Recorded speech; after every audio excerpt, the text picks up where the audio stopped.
والتابعين التابعين لهم بإحسان إلى يوم الدين أما بعد. Para pelajar yang dirahmati oleh Allah sekalian, pertamanya kita bersyukur kepada Allah Subhanahu Wa Taala dengan limpah kurnianya kita dapat meneruskan sesi pembelajaran kita pada hari ini, insya-Allah khusus kepada pelajar tahun 5 kita berpandukan kepada buku teks kafa pelajaran akidah.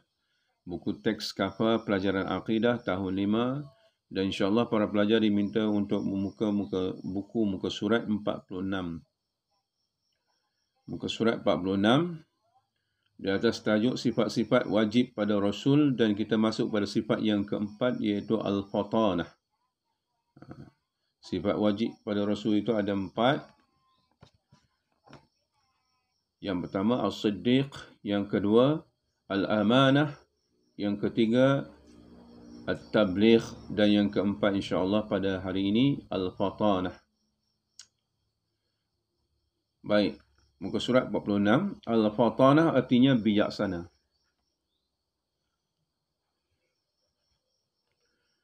Fatanah bermaksud bijaksana dalam memberi keterangan dan berhujah bagi menegakkan kebenaran dan mematahkan hujah pihak lawan. Itu fatanah. Maksud fatanah. Maknanya bijak Rasulullah dalam menyatakan kebenaran serta matah hujah pihak musuh dalam menyatakan kebenaran tersebut, dalam mempertahankan kebenaran. Fatanah, bijak. Rasul juga mestilah cepat memahami apa-apa yang disoal dan ditanya oleh umatnya. Nak menunjukkan betapa dia bijak, dia dapat menjawab segala permasalahan yang dikemukakan oleh umatnya. Rasul juga perlu bijaksana dalam mencari jalan atau strategi untuk menghadapi tantangan, cabaran serta tugas dengan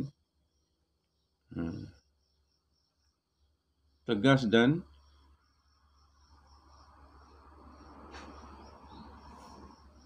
maknanya Rasul itu seorang yang bijak dalam mengatur strategi bila berhadapan dengan suasana peperangan umpamanya. Bijak dalam menghadapi tentangan daripada pihak musuh, mengatur keadaan dan suasana yang boleh memenangkan Islam. Itu fatanah. Semuanya ini dianugerahkan oleh Allah Subhanahu Wa Taala kepada Rasul. Baik, itu fatanah. Artinya Rasul wajib bersifat dengan fatanah, artinya bijak. Tidaklah Rasul itu bersifat dengan al-jahlu ataupun dungu, bodoh.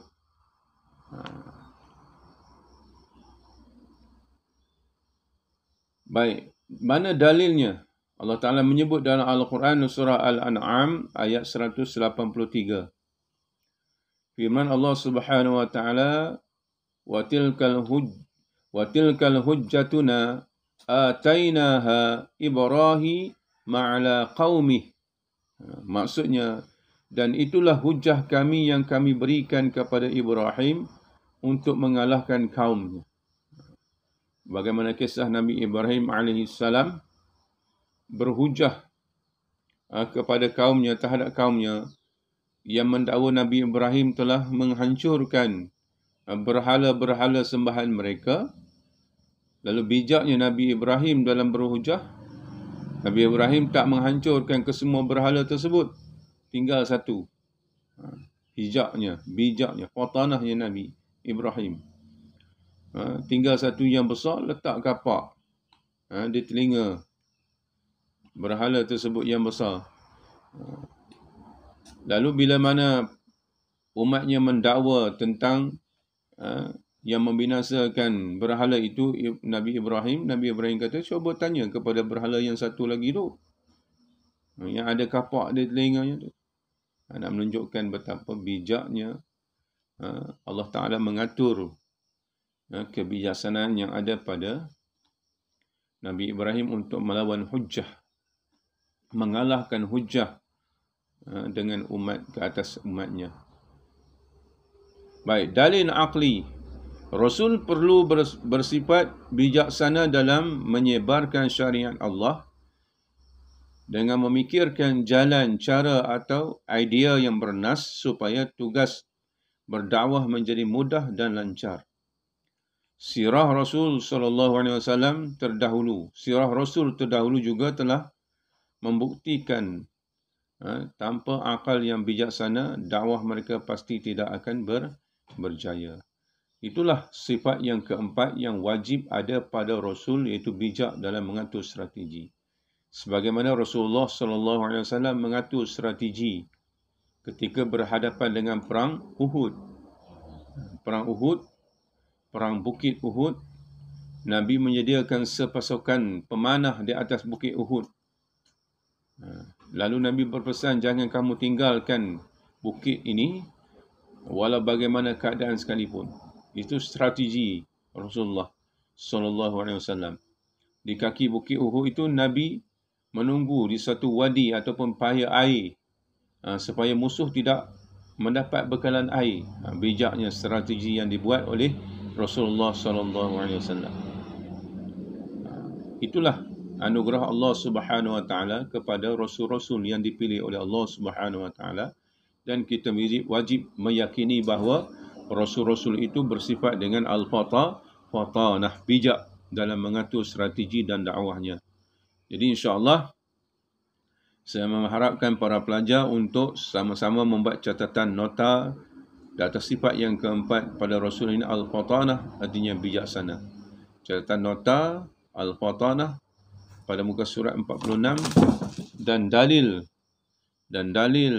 naqli, iaitu daripada firman Allah Subhanahu Wa Taala ini, insya-Allah. Sekadar itu untuk pelajaran kita pada hari ini. Semoga ada manfaatnya. Wabillahi taufiq wal hidayah. Wassalamualaikum warahmatullahi wabarakatuh.